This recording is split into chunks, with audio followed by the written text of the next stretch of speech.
I'm back from the field. So in the last video, went out and did some cold weather camping. There was some snow. It was well below freezing into the single-digit Fahrenheit, and learned a lot.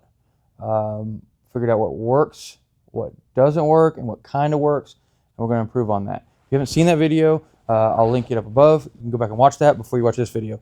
And but today we're just going to talk about what I learned and lock that mindset in for the channel. So I never camped in that cold a climate before, and I never camped in that active precipitation in the cold. It was actively snowing while I was out there.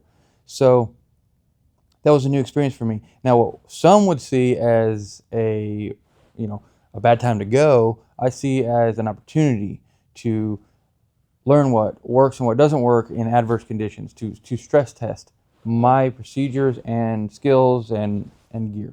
So this was not about proving anything. Okay, the field will reveal your assumptions to you so you can change those. And stress exposes small details. The procedures that we use matter just as much as the gear. So that's kind of the core of this channel.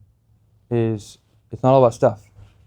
We are the first primary piece of equipment that we should use as ourselves. So what worked? The course setup worked really well. Jeep had no issues. A lot of preliminary checks I did before I even went out there because I was solo. Didn't want any problems, no dramas. Went good. Had no issues. The camp setup where I got there and positioned everything according to the weather with a compass and according to the standing dead timber around me to see what might fall. That worked good. Had no issues there, and the weather came exactly from the direction that I was expecting. So I didn't have fire smoke blowing in my face, and I didn't have a wind howling up against the tent and flapping the flaps. So everything worked pretty good. The vehicle worked as a wind block. Happy with that. Other things that worked really well. I had plenty of blankets, and I had plenty of warm clothes, layers to keep me warm and dry. Had no issues with that at all. It went well, and I'm very happy with that. Other things that went well were fire. Prepared for the for warmth when I'm out of the tent by getting a lot of wood processed into firewood and ready to go to be thrown into the fire at a moment's notice without having to go trekking off into the woods looking for it, or without having to mess with it. I used the day before the snow came in to prepare for that. So that worked out really well. As a matter of fact, I got the fire so hot the night before that the next day the bottom of the fire pit was still had coals underneath the ash, and it was completely dry and still hot enough that I was able to start the fire the next day without any kind of ignition source other than just coals and some tinder, kindling, fire. Happy with that. Very happy with that. Cooking worked well. I was able to get the cooking simple, and that's something that is kind of a theme that you'll see is the KISS method. It's keep it simple, stupid. And so we'll keep it simple, and that's what I did with cooking. It was one pot, made everything in one pot wonders, minimal trash, minimal cleanup, and that's what I want to do is minimize that. If you're with more people, you've got to have a little bit more dishes or something, but minimizing that worked out really good, so I wasn't fumbling with it in the cold. There wasn't a lot of messing around with things, cold hands. I was able to just focus on small tasks and move on without having a bunch of dramas. So that worked really well. Things that were so-so. There was one thing that was so-so.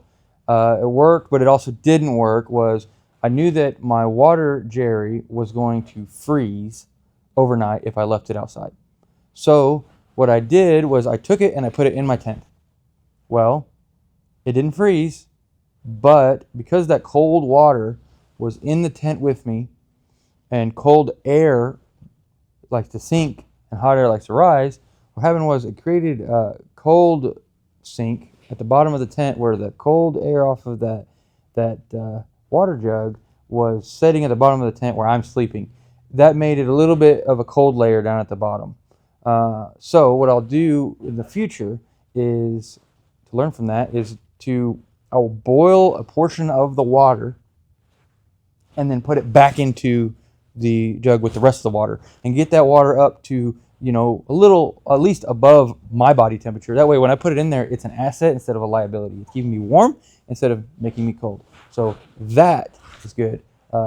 And that's what I'm going to do. So a little bit of learning there. Didn't go too bad, but could have been better. Now, things that definitely needed improved, things that needed changed. First of all, a little bit of a minor thing, but something I want to change is the direction that the diesel heater was routed into the tent.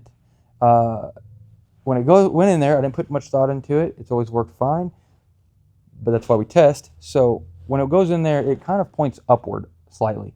And when it does that, the idea was to keep it from blowing on my face, to keep me from waking up, with a sore throat, dried out from the hot air blowing over me.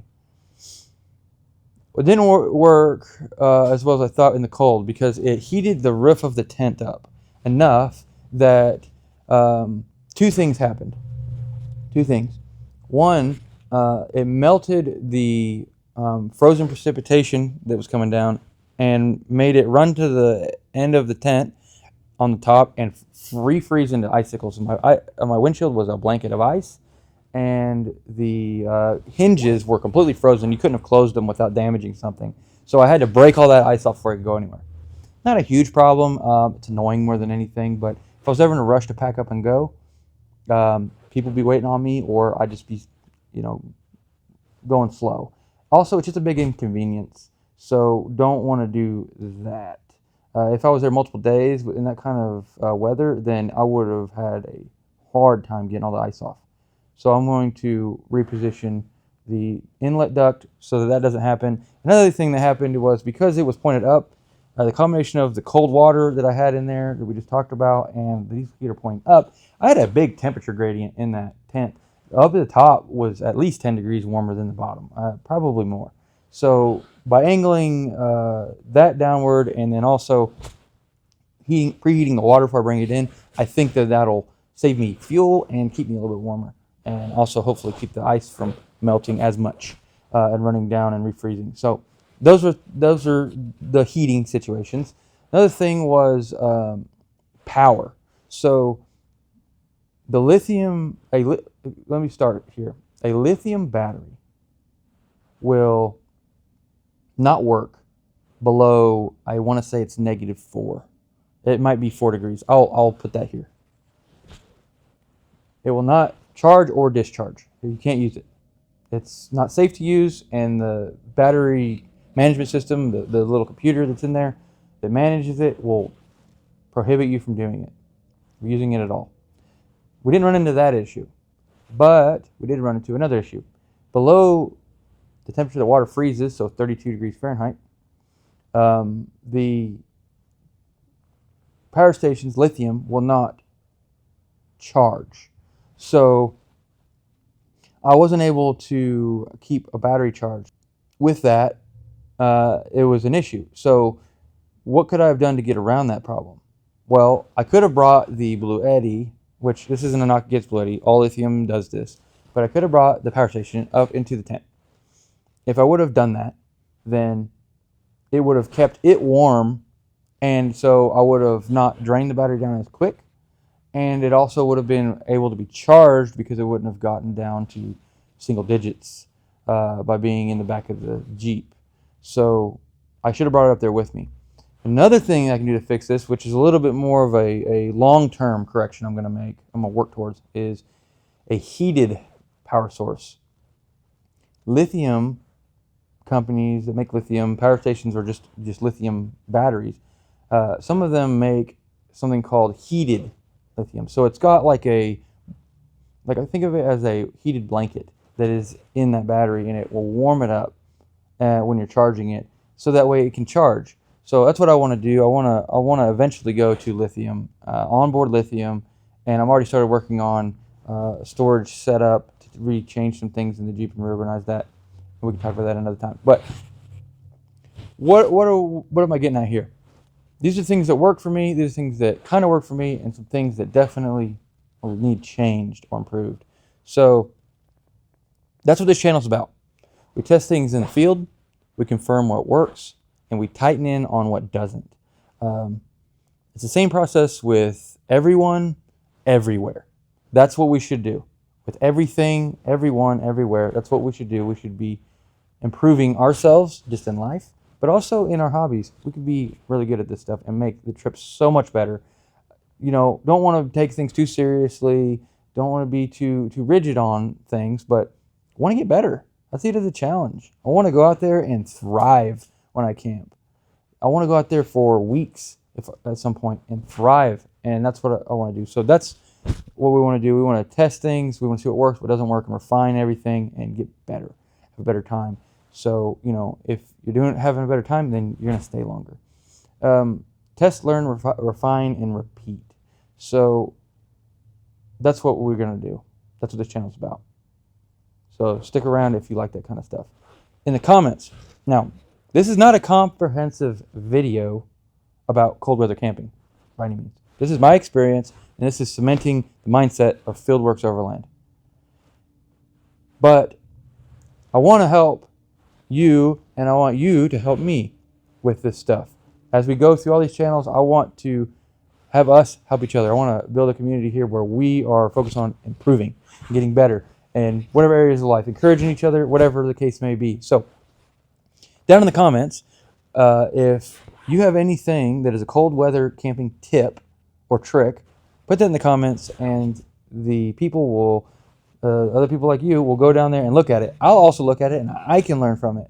And we can share tips, tricks, what works, what doesn't work, and we can talk about those things down in the comments. We can make it a forum where people can come to learn and to teach about cold weather camping. Proverbs 27:17. Proverbs 27:17 says, "As iron sharpens iron, so one man sharpens another." Another translation is, "As iron sharpens iron, so one person sharpens another." So let's sharpen each other.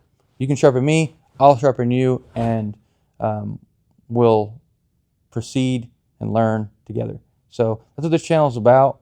Stick around, and remember, nothing in the field works unless you do.